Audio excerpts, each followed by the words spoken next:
ناظرین، آج دو اہم چیزیں جو ملک کے اندر کی ہیں، ملک کی سیاست کی تو نہیں ہیں، ملک کے اندر کی جو خبریں ہیں ان پہ بات کرتے ہیں، اور میں ایک آپ کو خوشخبری دوں گا، اس کی کچھ تفصیلات بتاؤں گا، عام آدمی کے لیے بڑی اچھی خبر ہے، اور دوسرا جو ہماری دینی شخصیات ہیں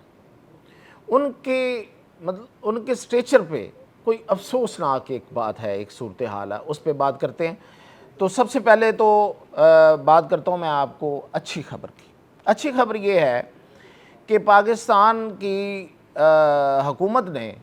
جو پچھلا بجٹ پیش کیا تھا اس میں ایک تجویز تھی کہ بیرون ملک سے جو درآمدی گاڑیاں ہیں، جو وہاں بننے والی گاڑیاں ہیں دوسرے ملکوں میں، ان کی درآمد اس میں آسانیاں پیدا کی جائیں۔ تو اب ایک ادارہ ECC، یہ کیبنٹ کی ایک کمیٹی ہوتی ہے، اس نے اس کی منظوری دے دی ہے۔ اب اس کی جو منظوری ہے وہ سنیں کہ اس میں کیا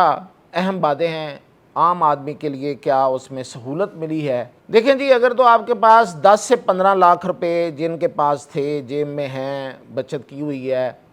اور وہ کوئی گاڑی لینا چاہتے ہیں اپنے اسکول کے بچوں کے لیے، اپنی فیملی کے لیے، تو یہ ایک خواب ہی رہ گیا تھا، کیونکہ اس کی وجہ یہ تھی کہ پاکستان میں بننے والی گاڑی ناقص کوالٹی، کچھ نہیں ہے، ٹین ڈبہ، اور پھر ان کی قیمتیں ہیں کہ وہ ہاتھ نہیں لگانے دیتی تھیں۔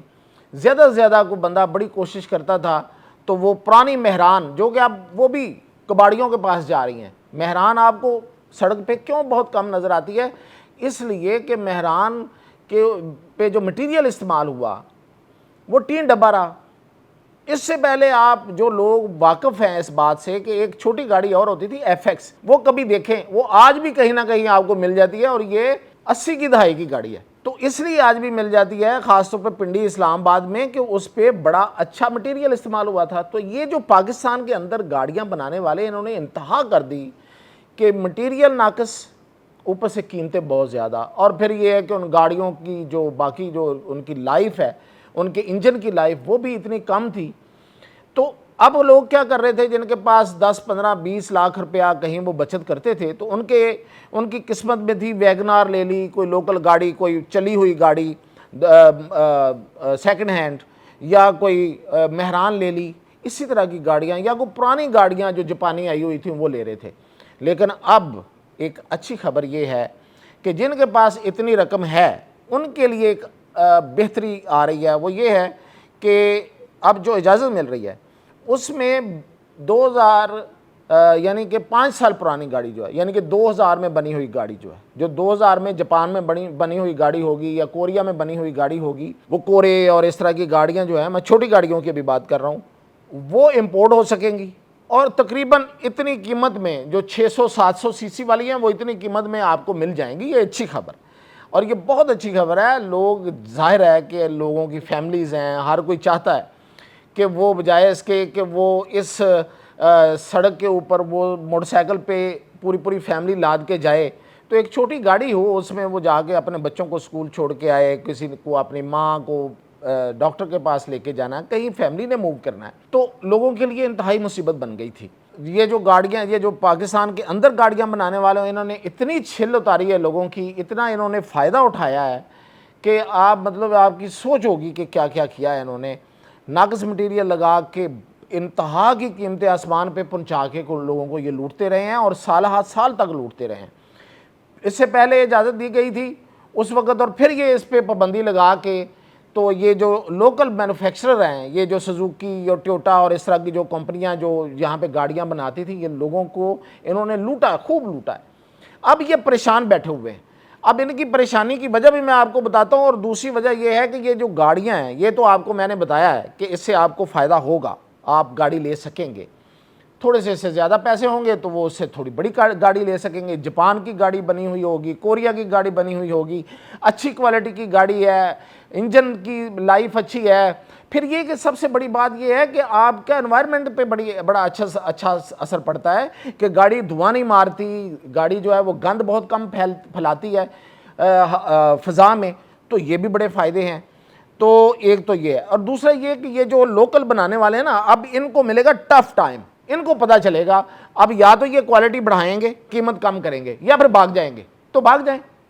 تو یہ ہے جناب کہ 5 سال پرانی گاڑی تو اب آپ کو کسٹم ڈیوٹی کے ساتھ ملے گی، وہ جو ریگولیٹری ڈیوٹی لگی ہوئی تھی وہ اس میں سے ختم کر دی گئی ہے۔ تو دوسرا جو 5 سال پہلے کی گاڑی ہے، یعنی کہ 1 سال بنی، 1 سال کے بعد دوسرے سال کی بنی گاڑی، تیسرے سال، یعنی کہ جس گاڑی کو بنا 1 سال یا 2 سال ہوئے ہیں یا 3 سال ہوئے ہیں یا 4 سال ہوئے ہیں، اگر وہ آپ نے منگوانی ہے تو اس پہ ریگولیٹری ڈیوٹی رہے گی۔ لیکن یہ ریگولیٹری ڈیوٹی جو ہے، ریگولیٹری ڈیوٹی یہ 26 میں جا کے 2026 میں جا کے 10% کم ہو جائے گی، اور یہ 29-30 تک یہ ریگولیٹری ڈیوٹی بھی ختم ہو جائے گی۔ تو اس طریقے سے جو درآمدی گاڑیاں ہیں، بیرون ملک بننے والی اچھی گاڑیاں ہیں، وہ پاکستان میں آئیں گی۔ اور اس کا فائدہ کیا ہے کہ ایک تو آپ گاڑی لے رہے ہیں، آپ کا فائدہ ہے، دوسرا یہ ہے کہ یہ جو گاڑیوں کا جو بزنس ہے اس میں اضافہ ہوگا، شو روم آباد ہو جائیں گے، بند پڑے ہوئے ہیں، لوگوں کا روزگار ختم ہوا ہے، تو ایک جو کاروبار کا ایک سیکٹر چل پڑے گا۔ یہ ایک ملکی معیشت کے لیے بھی ایک اچھی خبر ہے۔ اب آتے ہیں دوسری خبر کی طرف۔ بڑا افسوس ہوا آج، اسلامی نظریاتی کونسل نے ایک بڑا اچھا اقدام کیا۔ پہلے دیکھیں یہ جو ٹیکس ہے یہ کتنا ظالمانہ نظام ہے، کبھی کسی نے غور نہیں کیا۔ اس لیے غور نہیں کرتے کہ کوئی ان کو سمجھاتا نہیں ہے لوگوں کو، اور سمجھانا کیوں نہیں چاہتے کہ یہ جو حکمران طبقہ ہے ہمارا، کوئی بھی ہے، یہ اس سے کوئی غرض نہیں ہے کہ کون سی جماعت اور کون سی جماعت نہیں ہے، ان کے اسی پہ وارے نیارے ہیں کہ وہ لوگوں کا خون چوستے رہیں اور تیرے ٹیکس لگائیں، ایک ٹیکس پھر دوسرا ٹیکس پھر تیسرا ٹیکس۔ اتنا ظلم ہے کہ آپ کی سوچ ہے کہ اتنا ظلم کوئی کیسے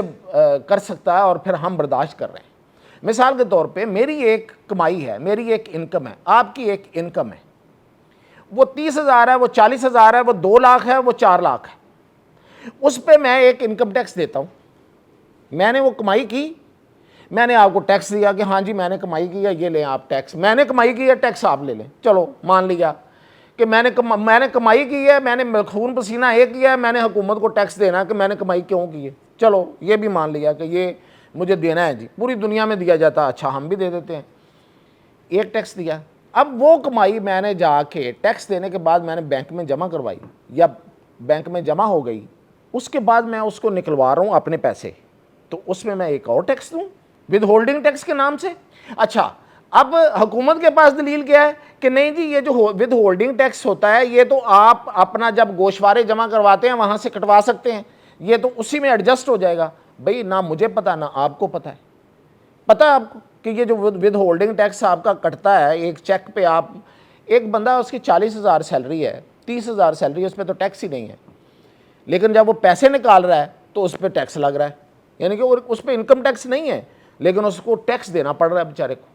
وہ کہاں سے جا کے کٹوائے گا؟ اچھا چلیں جی میری سیلری ہے جی 2 لاکھ، میں نے انکم ٹیکس دیا ہے،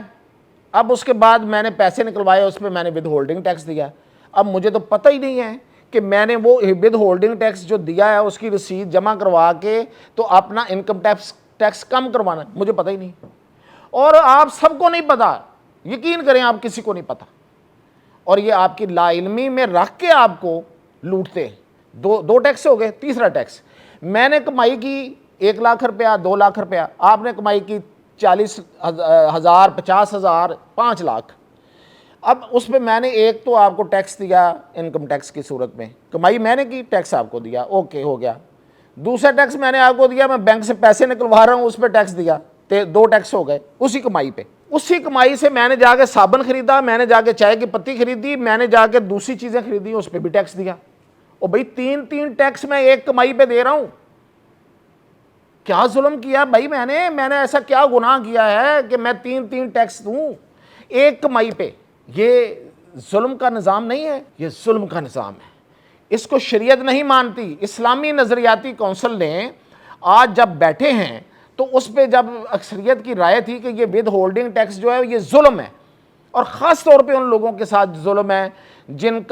پہ انکم ٹیکس لاگو ہی نہیں ہوتا، بیچارے چھوٹی سیلریز والے، ان کی جو سیلریز ہیں اب آپ نے پابند کر دیا ہے کہ وہ بینکوں میں جائیں، وہ بینک سے نکالیں گے تو اس کو ٹیکس دینا پڑے گا، وہ بیچارہ غریب آدمی کیوں ٹیکس دے آپ کو 40,000 پہ 50,000 پہ؟ اور پھر جو بڑے پیسے والا ہے اس کو پتہ ہی نہیں ہے، کسی کو بہت کم لوگوں کو پتہ ہوگا آئی ڈونٹ نو، اور پھر باقی تو اس کو انہوں نے پہلے غیر شرعی قرار دیا،